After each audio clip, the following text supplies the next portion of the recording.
9টা গুণ যে মেনে চলতে পারবে, তার লাইফে ফলো করতে পারবে, আল্লাহ তাআলা নিজেই তাকে ভালোবাসবেন। সুবহানাল্লাহ পড়বেন না তো সবাই? প্রথম যে গুণের নারীকে আল্লাহ তাআলা ভালোবাসেন সেই গুণটা হচ্ছে, যেই নারী প্রতিশোধ না নিয়ে মাফ করতে পারে আল্লাহর দিকে তাকিয়ে, আল্লাহ তাকে নিজেই ভালোবাসার ঘোষণা দিয়েছে। সুবহানাল্লাহ পড়বেন না আপনারা?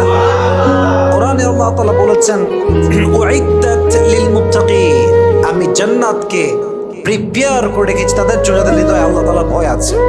জান্নাত পাবে তারা যাদের হৃদয়ে আল্লাহ তাআলার ভয় আছে।